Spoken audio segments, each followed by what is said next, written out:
So we set up the Neutral Group in 2006, and we wanted to be a bridge between the technologies required for climate change mitigation and large organisations.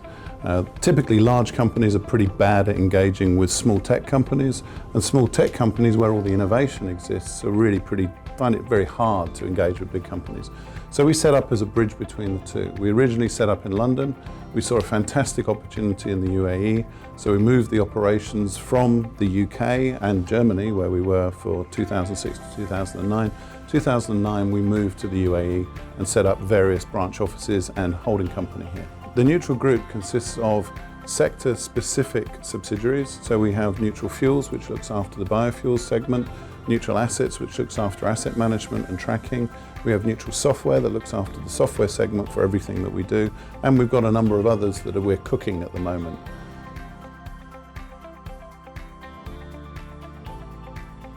Neutral Fuels became profitable in its 11th month. The Neutral Group, which was formed back in 2006, actually became profitable in its first month. So I've been forming, setting up and selling companies for a long time. I've got a pretty good idea about how to put a profitable business together, because without profits we don't have any sanity. So we put the business together here in partnership with McDonald's at the end of 2010. We started trading in 2011, and our 11th month we reached profitability. We balanced the supply of used cooking oil from McDonald's with their needs for biofuel. Of course, today McDonald's is just one of many companies that we have as customers. They are a fantastic customer, they're our #1 customer, but today they're just one of a number of them. We've worked very hard with McDonald's and some of their other partners. So we supply Del Monte, who deliver the fresh fruit that goes into all the McDonald's restaurants. So if you go to McDonald's today, sure, you can have your Big Mac and fries, but you can also have some really healthy salads and fruit, and those come from Del Monte, so we look after their supply chain. We also have a partnership with Nestlé, who has a worldwide commitment to going net zero with their company by 2030. We're helping them reduce their carbon footprint for all of their products, and they use our fuel to run their trucks around. And we have a number of other really great partnerships with other companies.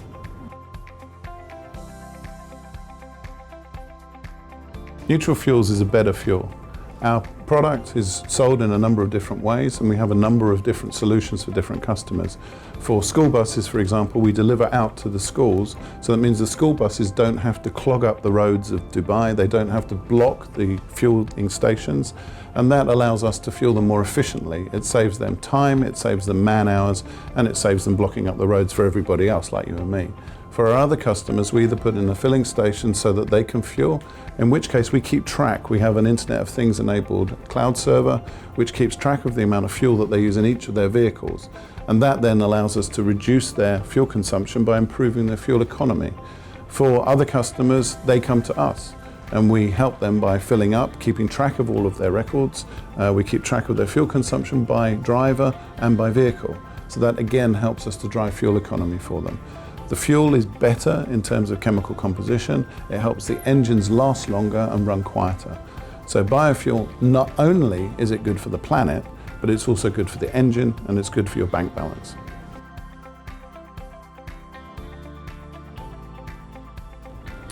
Well, we don't use biomass to make our fuel. So there is a way of making biomass into fuel, but generally, and this is my sort of rule of thumb, if you start with something solid and you want to make it into a liquid, it takes more energy to break down the chemical and the physical bonds. So that tends to not be very financially viable. It also means it needs more energy, which means it has a worse carbon footprint. We take a liquid waste stream, we only make our products out of waste, and we make that liquid waste stream into a liquid complete drop-in net zero fuel. Now, because we're using waste, most people conclude that our carbon footprint is almost zero. The UAE government, for example, classifies it as a zero carbon footprint fuel. That means for any company that's targeting net zero, we are a very, very simple solution for them. We do our own calculations, and we reckon that our fuel is probably 95% carbon neutral, and the remaining 5% we calculate, and then we plant trees to offset it. So we have a number of tree projects going on at the moment, and these will make our fuel completely net zero, no matter where you buy it, no matter who you buy it from.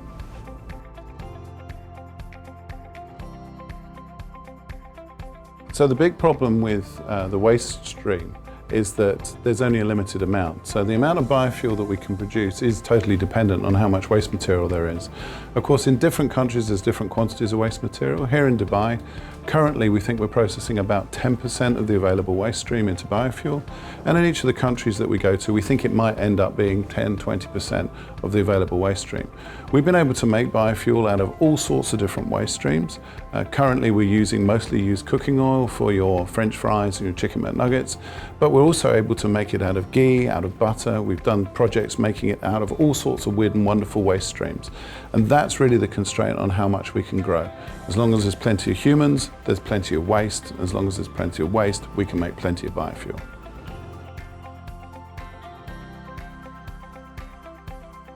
It's already adopted on a large scale. Since 2003, 5% of all diesel fuel in Europe has to be biodiesel.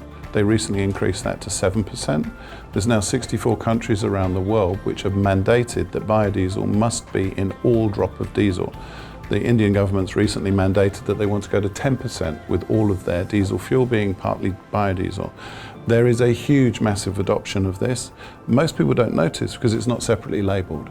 And that's what we're pushing for in the Middle East, is to get biodiesel included as part of the regular diesel mix. It makes the engines last a bit longer, it makes them run a little bit more smoothly, and it has an improvement to the carbon footprint. So that's our goal in the end, is to become a drop-in part of the regular diesel fuel so that nobody even has to make a decision. It's just part of the normal fuel that they use. The great thing for anybody adopting our biodiesel is that it can be used in any diesel engine. So that's any generator, any truck, any school bus, any of their little runaround things, whether it's a forklift truck, all the way up to a big multi-wheeled huge truck. They can use our biodiesel without any modifications to the engine, without any loss in fuel economy, in fact a slight improvement in fuel economy, and their engines will last longer. It's financially viable, it's technically viable. We've been running now with McDonald's for 8 years. We've just passed through 13 million kilometers running on pure 100% biofuel, not one drop of fossil fuel.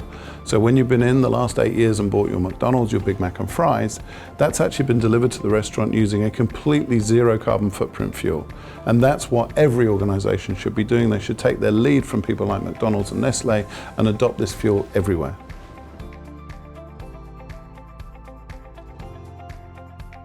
So I recently became a fellow of the Unreasonable Group. Unreasonable Group was founded 9 years ago by Daniel Epstein in Colorado. Their view is that if we're going to truly change the way the world works and the way that we deal with climate change, we're going to have to enlist some pretty exceptional people.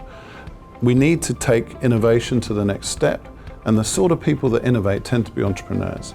We need large companies to adopt this. It's the same mission as Neutral Group. We need innovation from small businesses to grow and be implemented in large businesses.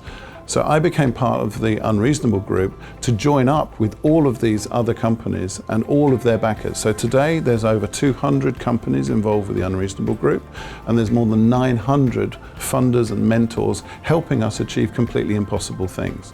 The impossible things that we need to do are based on the October 2018 report from the UNFCCC.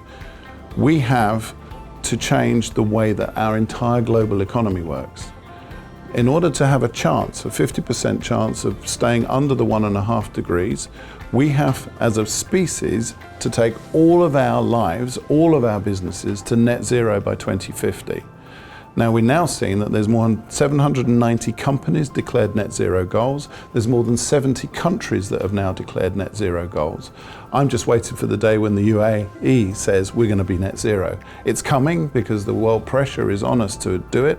Everybody is going to do it. The United Nations has asked us to do it. I think it's only a matter of time before we also join that wonderful group of countries in being able to say we declare that we are targeting on a net zero goal.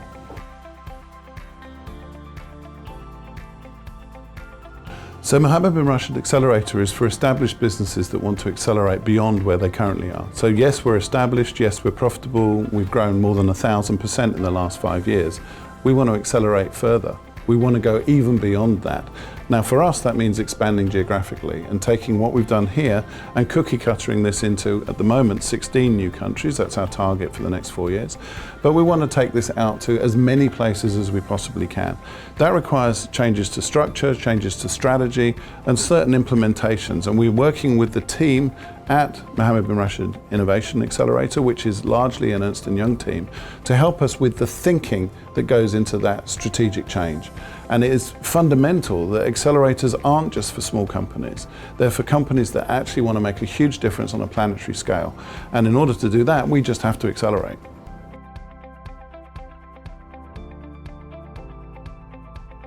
So the goal that we have to set ourselves, you, me, every company out there, is we need to have a net zero impact on the planet. That means we have to be adopting all the measures we possibly can, and we need to do it as soon as possible. The United Nations has said 2050 is the last date when we can do it, but people like Nestle are bringing that forwards. There's no reason we couldn't be net zero today. We can do this with our fuel. That will help get people along the way. Then they need to look at their buildings, they need to look at the way their staff travel, they need to look at their air conditioning, their lights, all sorts of different systems. Now, for transportation, using 100% biofuel, which is net zero, is possible today. People like McDonald's have already shown the way in doing that. We can do this for anybody that wants to work with us. We can help them define their current carbon footprint. We can define where they're going to be in 10 years' time. We can help them see the steps to work backwards so that they can be net zero as fast as possible.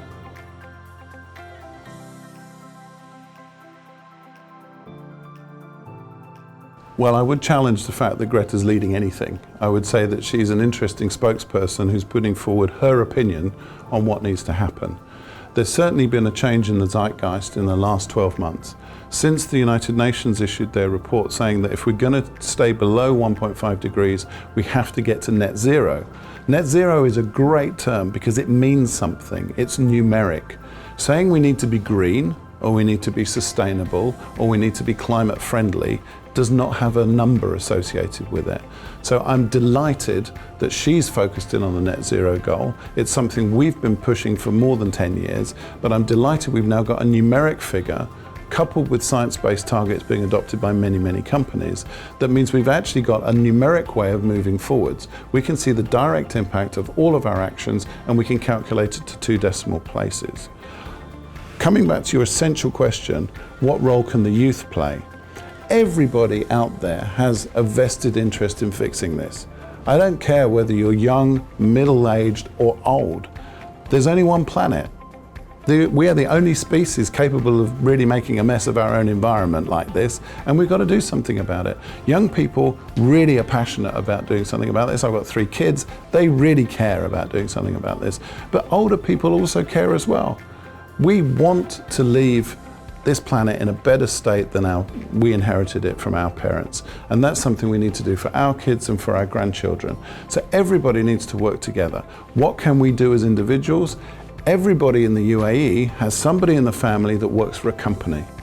Get that company to define their net zero goal, to state when they're going to get there, and to have a series of strategies to implement it. That's what I call for. It's the same thing that everybody else is calling for. Let's get together and work together on a net zero future.